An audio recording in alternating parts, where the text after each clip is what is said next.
how to clean a Ryobi string trimmer. Now the first job you want to do is actually take off the battery. With the battery removed, it's super simple to clean a Ryobi string trimmer. All you'll need is a stiff garden brush. I will leave a link in the description where you can purchase one. Then you want to give it a good brush down like this, over the top. Flip it over.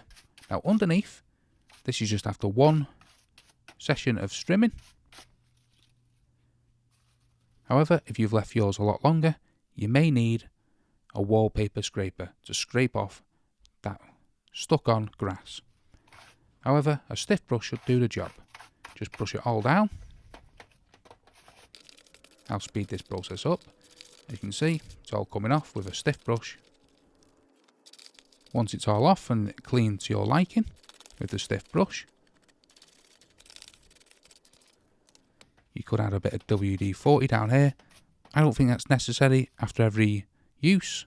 However, at the end of the season, I normally give it a bit of WD-40 whilst it's storing in the shed. So hopefully that helps you clean a Ryobi string trimmer. If it does, smash the like, smash the subscribe, and thanks for watching.